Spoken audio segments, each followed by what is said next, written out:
podcast Papo de Clínica, tudo que um bom médico precisa ouvir.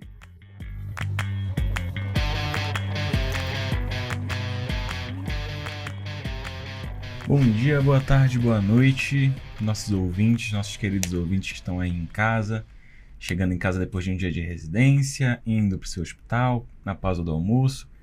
O pessoal aí que tirou um tempinho do seu dia para nos escutar. A gente está aqui mais uma vez, mais um dia na Medway, para trazer para vocês um novo episódio do podcast da segunda temporada do Papo de Clínica. Galera, lembrando que a Medway é o melhor curso pré-residência para você que está prestando aí prova para o R1, prova para o R3 e principalmente para você que está focado nas instituições do estado de São Paulo. Galera, meu nome é Igor, vocês já me conhecem, eu sou médico formado pela Universidade do Estado do Pará, sou clínico formado pela Santa Casa de São Paulo e editor da página do Papo de Clínica. Hoje eu estou aqui com o Rafa.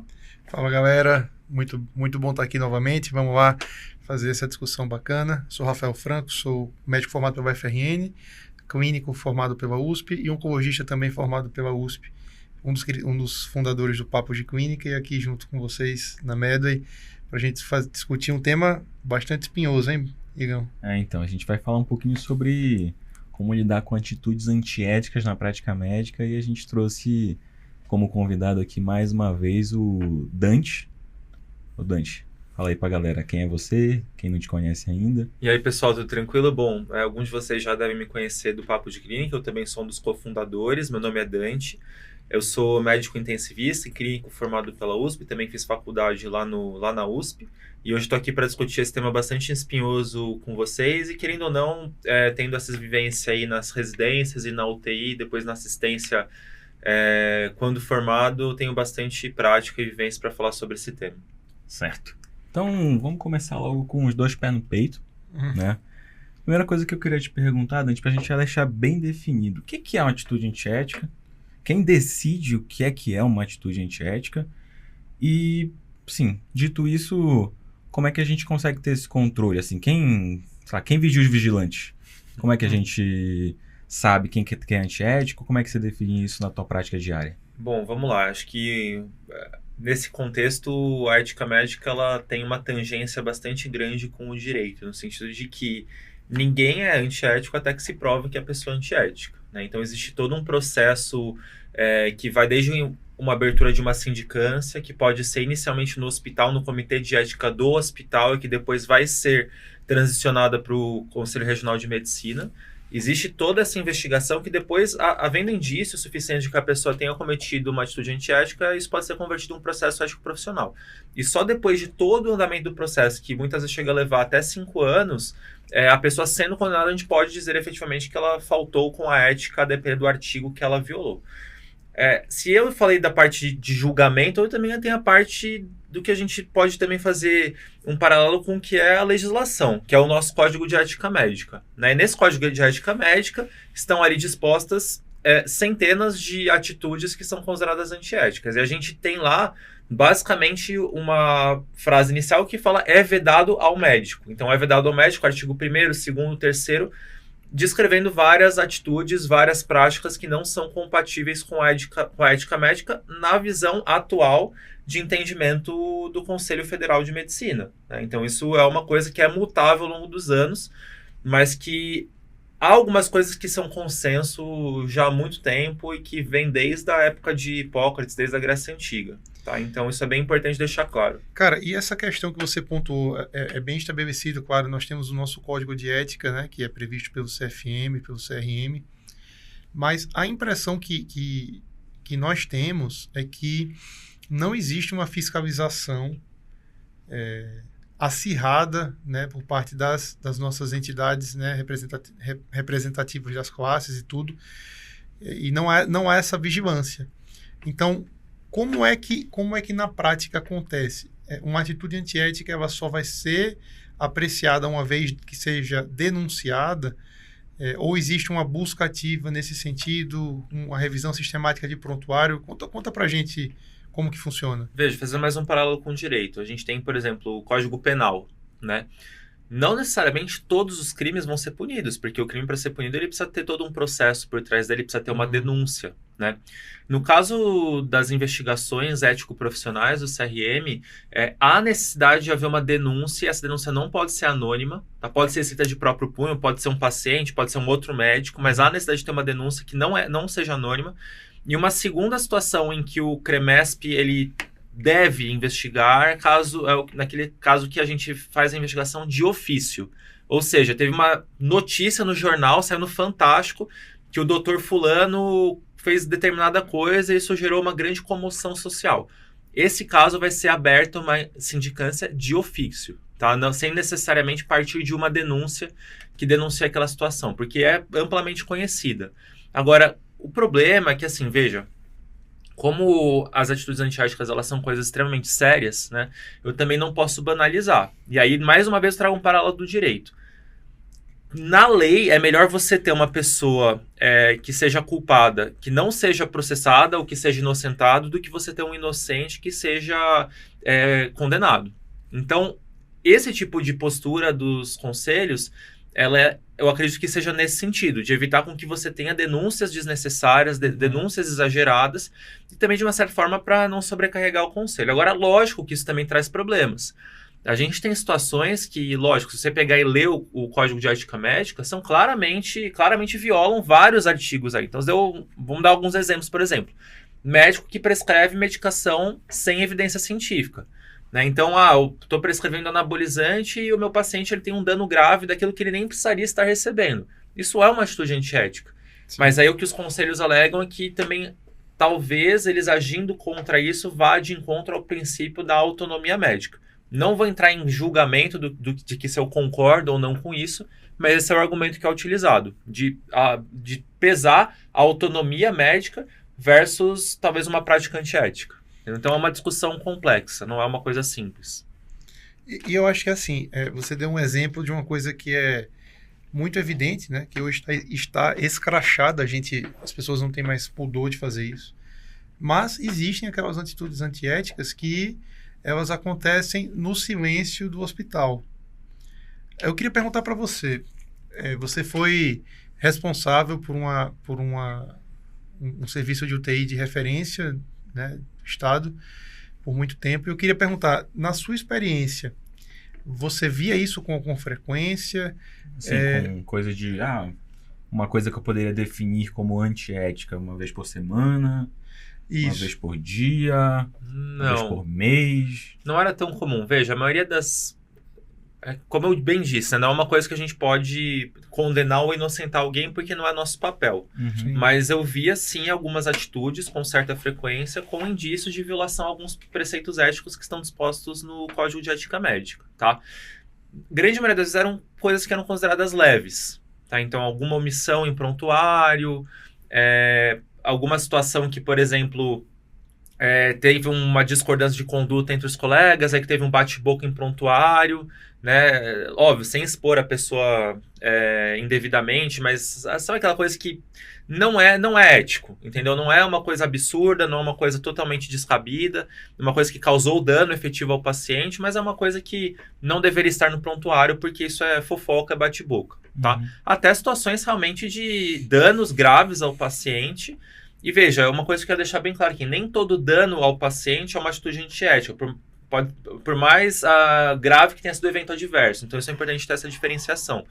A gente tem um caso bem emblemático que, inclusive, é discutido Brasil afora aí nas aulas de bioética, de um caso de um médico que simplesmente esqueceu uma pinça dentro do abdômen da paciente quando foi fazer uma cirurgia, só que o médico ele tomou todas as medidas que eram necessárias para reverter a situação. Então, ele comunicou a paciente, se habilitou a fazer a segunda cirurgia, pediu desculpas, né? Então, pelo menos do ponto de vista ético, ele não foi inocentado. Agora, se ele depois teve que responder no cívil, teve que pagar alguma indenização para a paciente, aí é outra história.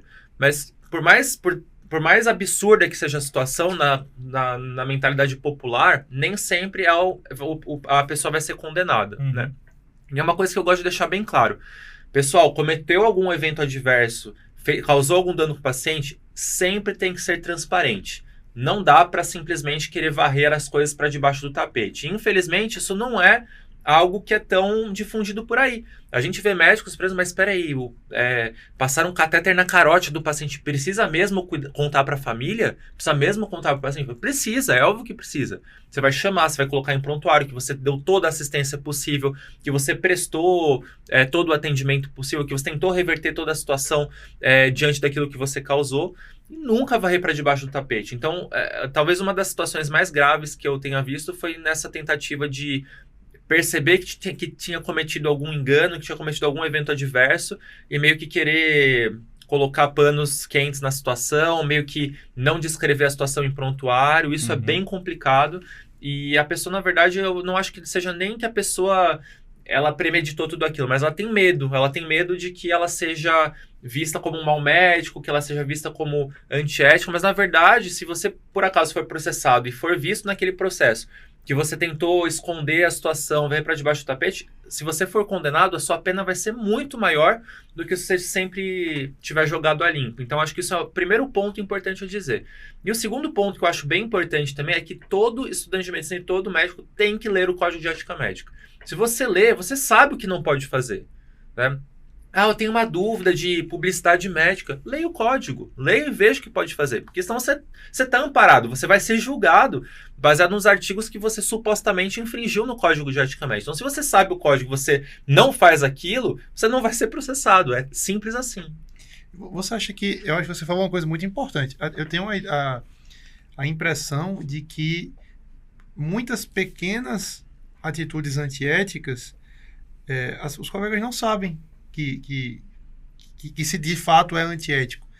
Então, por exemplo, não comunicar adequadamente o prognóstico de um paciente, não comunicar eventos adversos, letra ilegível. Tem muitas pequenas coisas que são vedadas ao médico e que eu acho que a maioria das pessoas simplesmente não sabe. Você já chegou, Dante, em algum momento, por exemplo, ter que denunciar algum colega ou alguém no comitê de ética por infração grave? Veja, você sendo assistente, né, já tendo passado a fase da residência, você também tem que ter o bom senso. Veja, eu não estou defendendo nenhum tipo de protecionismo aqui, tá? Querendo deixar bem claro, eu não sou favorável a médicos que tentam acobertar os erros de outros médicos. Eu acho isso totalmente descabido e antiético também, mas a gente precisa também ter um pouco de discernimento e saber ter um mínimo de julgamento, porque uma denúncia para um comitê de ética médica ela pode ser desastrosa para a carreira do médico em termos principalmente psicológicos, tá? É muito difícil você ter uma punição de suspensão, uma punição até mesmo de cassação em uma situação que não é extremamente grave ou que não seja dolosa, por exemplo. Agora, falando isso, você também tem que saber pesar. Então, se é um médico recém-formado ou um residente cometendo a suposta atitude antiética, você não tem que pegar e denunciar essa pessoa de cara, se for uma coisa mais leve. A minha postura, nesse caso, era sempre chamar para educar, para orientar e ver que a pessoa realmente fez bobagem e ela remediar aquele erro diante das possibilidades. Então, eu vou te dar um exemplo. Eu era assistente e um dos responsáveis técnicos aí por uma grande UTI oncológica aqui no estado de São Paulo, e estava rodando uma residente que foi fazer um procedimento no paciente, foi para fazer a passagem de um catéter de Shire, um catéter de diálise, na jugular esquerda do paciente. A residente, ela ficou tentando algumas vezes, e aí quando ela viu que, lógico, tentando naquela situação de dificuldade, era um paciente já com falência de acesso, já bem bastante difícil. E quando ela viu que a assistente, entre aspas, papara o procedimento dela, né? Então, como ela não estava conseguindo, a assistente ia entrar lá e ia roubar, entre aspas, o procedimento dela, ela quis dar uma acelerada na situação e meio que passou as pressas ali. Na minha impressão, eu acho que ela realmente percebeu que talvez tenha tido alguma coisa errada, porque imediatamente, já algumas horas depois, quando foi testar o catéter de diálise, já se viu que o sangue estava pulsando e que, de fato, ela tinha passado aquele catéter na artéria, né? Beleza, no dia seguinte eu cheguei, me informaram da situação, que tinha um catéter na artéria, teve que ser chamada a equipe da cirurgia vascular, o paciente fez um AVC consequente a esse procedimento, esse evento adverso no procedimento, e depois, por outros motivos que não diretamente relacionados àquele evento adverso, ele acabou falecendo, tá? Bom, no dia seguinte eu fui atrás de saber quem que era essa residente, né? né? Conversei com a assistente também que estava supervisionando, e no caso eu achei que a assistente tomou a postura correta, porque eles eram orientados naquela UTI a simplesmente supervisionar, eles não precisavam necessariamente entrar com o residente no procedimento, afinal era um médico que estava conduzindo a situação, e a residente disse que estava segura com aquele procedimento, e quando foi oferecer ajuda, ela negou a ajuda e conseguiu, entre aspas, passar o dispositivo, né? Depois só que se soube que estava no sítio incorreto. Bem, eu conversei com o assistente, munido de tudo isso, eu fui checar o prontuário e não vi descrição nenhuma do procedimento no prontuário. Bom, chamei a residente para conversar, primeiro perguntei como é que foi o procedimento, e aí depois que ela contou tudo, eu perguntei, mas você escreveu? Eu falei, escrevi. Mas será que você não salvou porque não liberou, né, a sua descrição? Porque aqui a gente não está conseguindo ver. Aí ela falou, não, talvez tenha sido isso. Eu falei, então, olha só, o que aconteceu foi isso, isso e isso. Você foi passar o catéter lá de chá ali no fulano, acabou puncionando a artéria, dilatando a artéria e o paciente teve um AVC, tá? A gente já tomou todas as posturas necessárias, chamou a equipe da vascular, chamou a neurologia, ele está sendo acompanhado. Só que aí eu queria que você abrisse agora seu login para me mostrar a canetação para a gente poder liberar, né? Porque você sabe, né? Como teve um evento adverso, isso vai ser... depois vai ser visto pela gestão de risco para investigar a questão do evento adverso. Ela abriu o prontuário dela, não tinha nada escrito. Ou seja, né? Muito provavelmente ela viu que tinha feito alguma coisa errada e talvez no inconsciente dela achou que fosse melhor simplesmente não escrever e vai para debaixo do tapete. Aí, quando eu não achei a canetação, ela falou, olha só, você cometeu um evento adverso grave, se isso aqui vai para um comitê de ética, você vai acabar sendo... A sua pena, se você for condenada, vai ser maior, porque não tem nada descrito, então você não tem proteção nenhuma. Ninguém garante que você escreveu tudo certo. O prontuário médico é a maior defesa do médico, porque tem fé pública, então o que está escrito ali, a não ser que alguém prove o contrário, é a verdade. Né? Então eu falei tudo isso para ela. E falei, olha, se fosse uma pessoa que tivesse que só para te punir, eu teria te escrito uma denúncia e te mandado para o comitê de ética, principalmente pelo fato de você não ter escrito no prontuário e por haver indício aqui de você ter querido meio que varrer para debaixo do tapete a situação. Mas sabendo que você é residente, que não tem nenhum antecedente contra a sua pessoa em relação a isso, isso aqui vai servir como uma advertência verbal, vai ser de tom educativo. E agora eu quero que você canete tudo em prontuário, descreva tudo isso e chame a família dessa paciente para contar o que aconteceu. E aí eu fui lá, eu entrei com ela, junto com o médico que estava ali, assistente dessa paciente, e ela contou para a família, pediu desculpas e tudo, e ela viu depois que, na verdade, não era um bicho de sete cabeças. Lógico, para o paciente um evento adverso grave.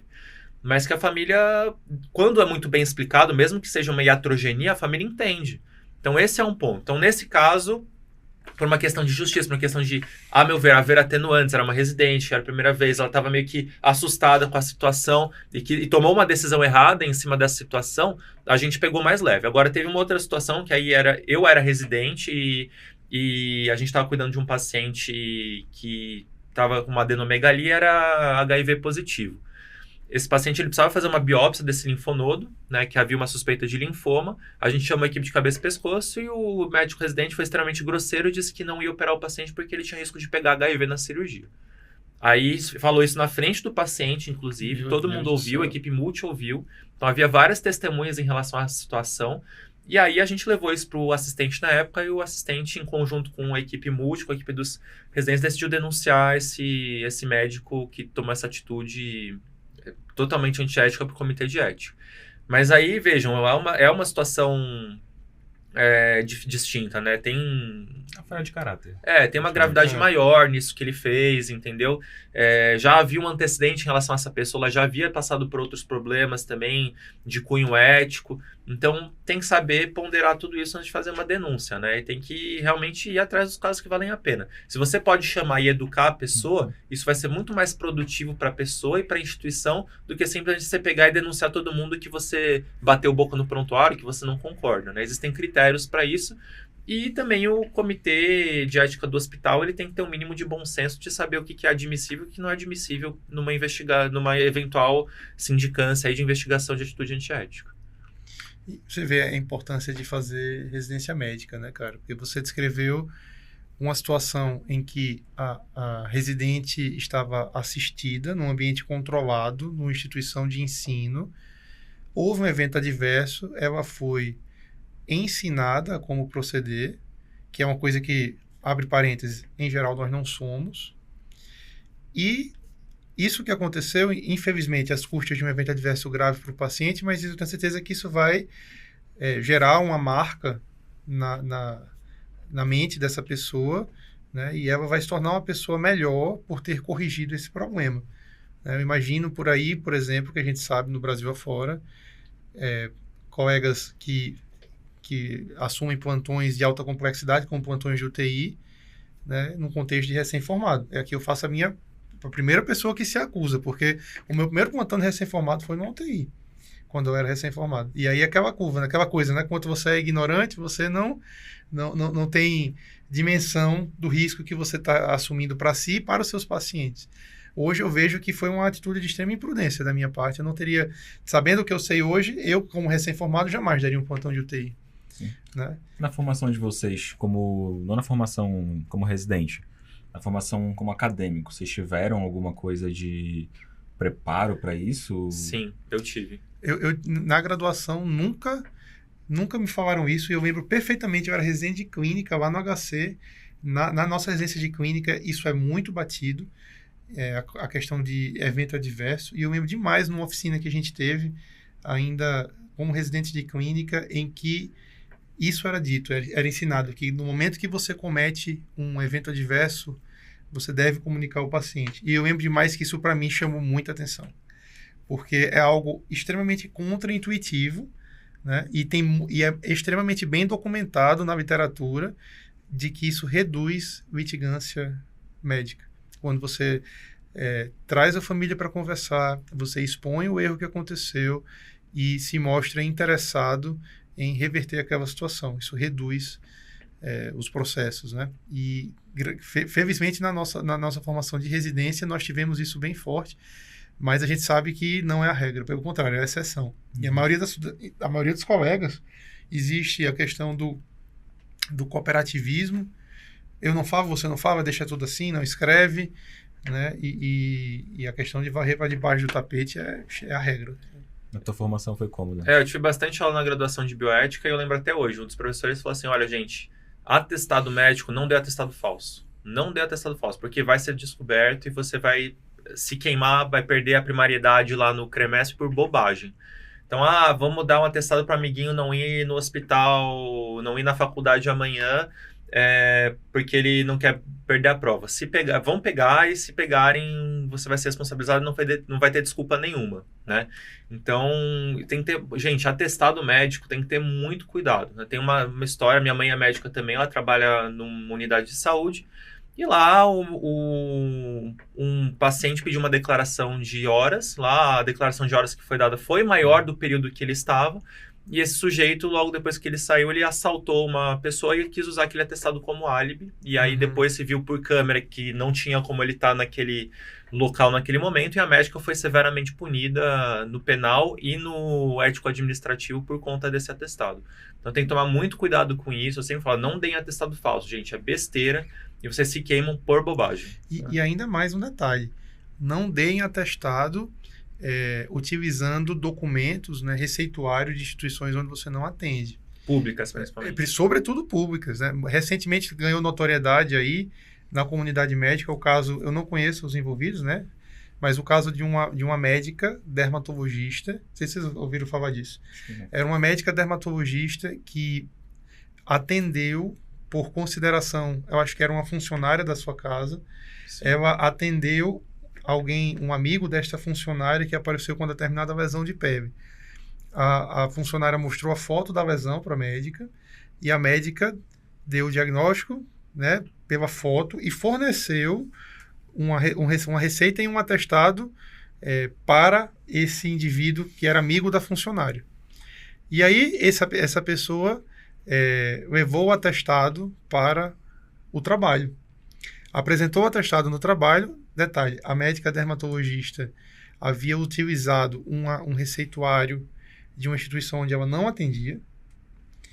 E aí, quando essa pessoa, né, o paciente em questão, apresentou o atestado no trabalho, a empresa entrou em contato com a instituição cujo timbre estava presente no receituário. E aí a instituição disse, não tem registro aqui de atendimento deste paciente aqui conosco. que a empresa fez? Não aceitou o atestado e demitiu o funcionário por justa causa. E aí o funcionário botou a empresa na justiça e acionou a médica para a médica dizer que havia atendido e que ele estava realmente com aquela condição. A médica não se lembrava do fato e disse, não, nunca atendi esse paciente. Resultado, o funcionário ficou chateado e processou a médica. Olha o tamanho do Sim. moído que foi a situação. Por causa de uma folha de papel. Por causa de uma folha de papel. No final das contas, não sei os detalhes dessa história, eu sei que isso circulou nas mídias digitais, no perfil de um Instagram de um advogado especialista em direito médico. A colega médica foi condenada a indenizar o funcionário e ela respondeu eticamente por ter procedido dessa forma, utilizando um documento com timbre de uma instituição em que ela não atende. E a gente não tem poder, às vezes a gente negligencia o tamanho da responsabilidade do médico na sociedade, né? O que você escreve ali, assina e carimba, poxa, aquilo tem um poder extremamente importante, né? E a gente vai ser cobrado por isso, né? E é uma coisa importante também, que quando acontece um processo, todos os médicos que carimbaram aquilo vão ser investigados. Todos, né? Então, caso haja algum indício, né? Então, vou dar um exemplo. Eu conheço uma situação que era um processo de uma criança que acabou vindo a falecer no hospital e que o atendimento inicial havia sido numa UPA.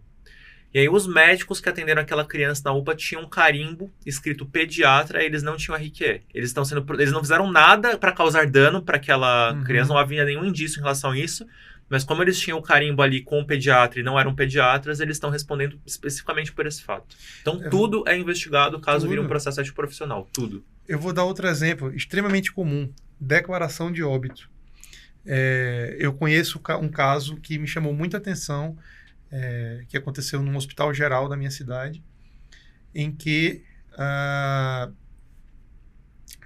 houve uma determinada situação em que um paciente internou, e esse paciente veio a falecer. Era um paciente oncológico na ocasião, e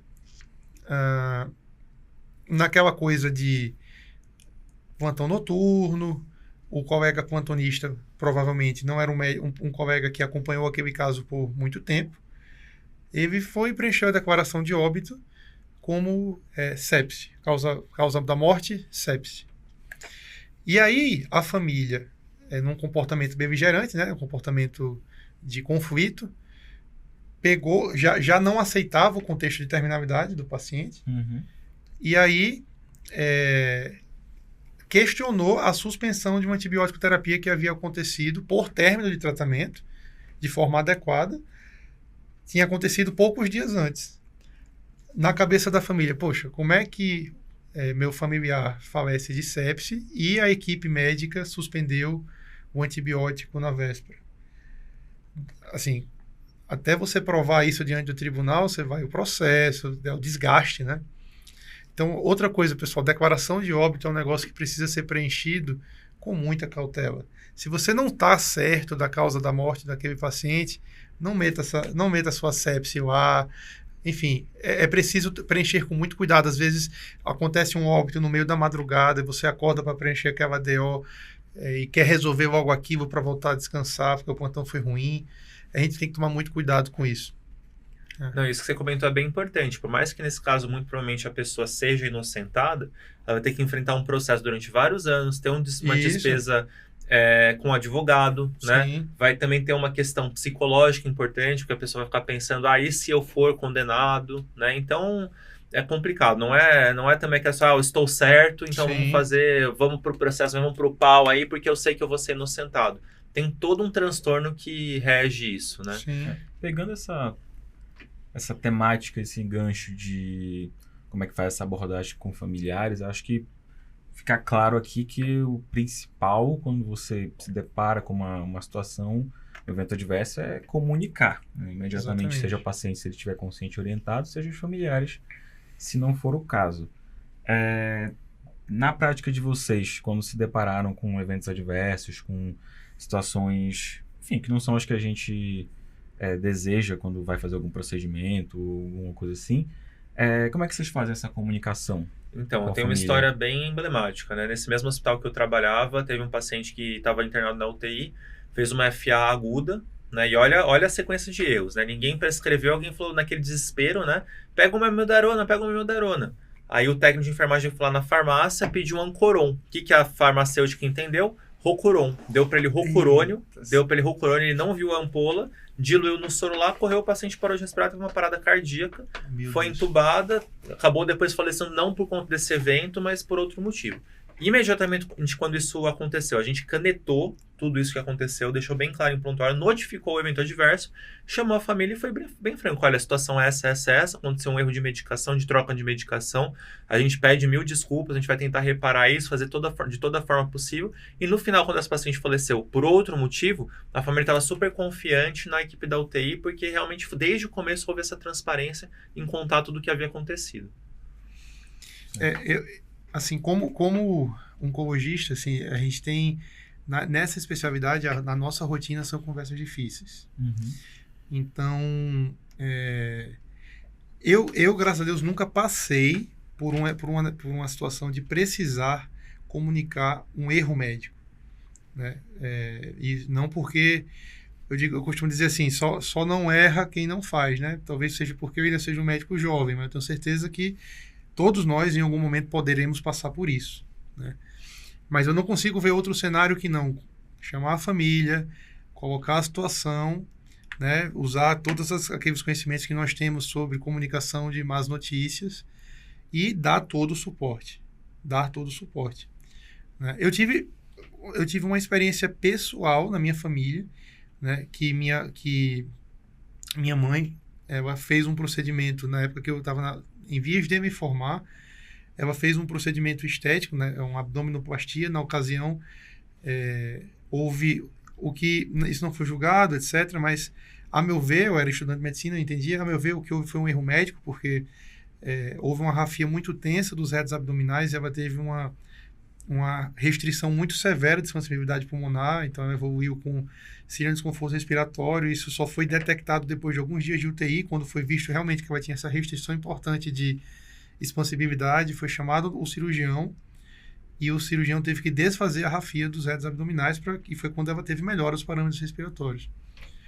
Então, na ocasião, quando isso aconteceu, o cirurgião prestou toda a assistência. Não houve essa postura de chegar, conversar, assumir o fato, mas, de alguma forma, eu vi que ele estava ali empenhado, sempre disponível, sempre ia visitar minha mãe na UTI, sempre dava o feedback. Enfim, houve uma postura no sentido de tentar amenizar aquele fato que já aconteceu. Então, estar presente, mostrar empatia, acolhimento, né, mostrar que você se importa com a melhora daquele desfecho, isso traz muito mais confiança para a família. Acho que faz toda a diferença. E hoje, tendo um pouquinho mais de experiência e vendo esses relatos e tudo mais, eu não tenho dúvida que não tem outra atitude a ser tomada. Porque isso que o Dante falou é fato, cara. Se for uma família que tem uma tendência a judicializar, ela vai levar isso para a judicialização, né? E se descobrirem dessa forma, vai ser muito pior. Vai ser muito pior. Você acha, Dante, que existe... Quais que são as repercussões para a carreira de alguém, por exemplo, que tenha problemas, né, denúncias nesse comitê de ética? Você acha que isso pode prejudicar de uma forma irreparável uma carreira? Considerando que a gente hoje vive num mundo que é no Instagram, que é altamente conectado, que notícia roda muito rápido, às vezes manchete com algum grau de sensacionalismo. Qual que é o impacto que você vê na vida dos médicos? Uma coisa que é super importante também, isso vai ao encontro do que eu vou falar. Tem um caso famoso, todo mundo sabe, da doutora Virgínia, de Curitiba. Essa médica, ela foi denunciada por supostamente fazer eutanásia nos pacientes. Ela foi presa em flagrante, ela apareceu no Fantástico. E depois ela foi julgada em todas as instâncias e foi inocentada. E aí depois o que se descobriu? que ela era uma médica que instituía cuidados paliativos de forma, vamos dizer assim, bem agressiva, né? Ela tinha uma postura bem agressiva em indicar, tipo, de cuidado com as famílias, né? O problema dela não era com as famílias, mas sim com a equipe multidisciplinar, que ela tinha uma péssima relação com a equipe multidisciplinar.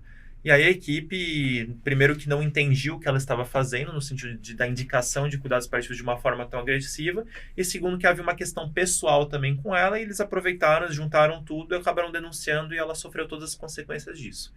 Então não basta só você ser ético, você também tem, querendo ou não, ter uma boa relação no seu ambiente de trabalho. Então não é porque, por exemplo, eu acredito que um paciente X mereça uma extubação paliativa, por mais que ele tenha talvez até critérios técnicos para ser submetido a esse procedimento, eu não vou chegar e vou fazer isso da minha cabeça sem falar com a família, sem falar com a equipe multi, entendeu? Então a comunicação com a família e com a equipe multi é fundamental para evitar ser processado. E uma vez você sendo processado, a única coisa que efetivamente te protege é o prontuário médico. Então tem que estar muito bem descrito. Se você fizer essas duas coisas, você pode até ser denunciado, mas a chance de você ter um dano irreparável à sua carreira nesse sentido é muito baixo. Mas alguns casos existem, como foi, por exemplo, com essa médica. Ela recebeu uma indenização milionária e hoje ela não trabalha mais na assistência. Não sei se por vontade dela, se porque qualquer lugar também, por mais que ela tenha sido inocentada, não iria contratá-la, né? Porque imagina, qualquer jornal sensacionalista, hospital contrata assassina, né? Então, hoje em dia é muito complicado, tem que ter muito cuidado. Exposição em redes sociais também, se você falar alguma bobagem em rede social, você pode se queimar pelo resto da sua vida, então tem que ter muito cuidado mesmo, pode acontecer isso sim. O tribunal do Instagram, ele julga muito rápido, né?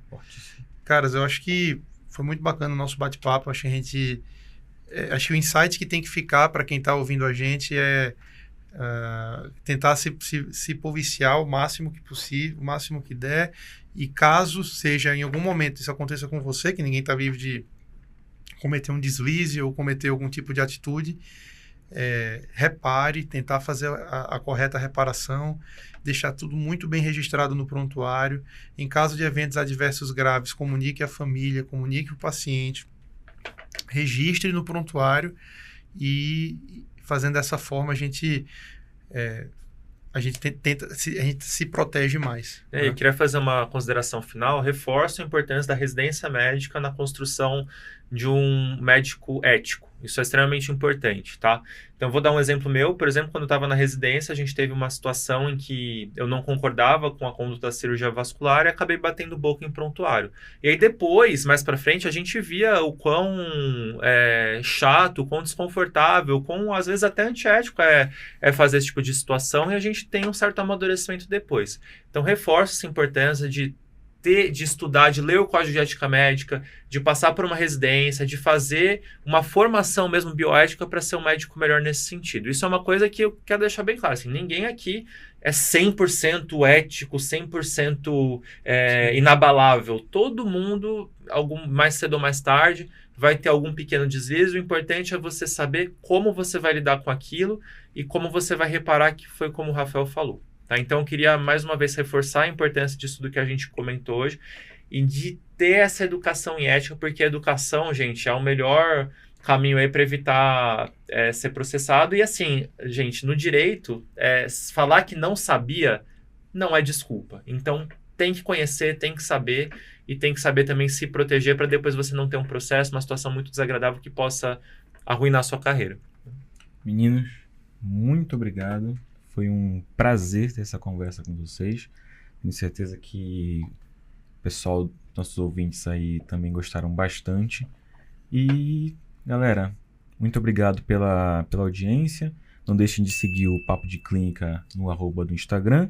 Não deixem de acompanhar a gente nas principais plataformas de áudio, aí que o podcast está sendo lançado. E não deixem de acompanhar a Medway, que, lembrando, melhor curso pré-residência para R1 e para R3, principalmente aí para o estado de São Paulo. Até a próxima. Beijo no coração. Show. Valeu, pessoal. Valeu, pessoal.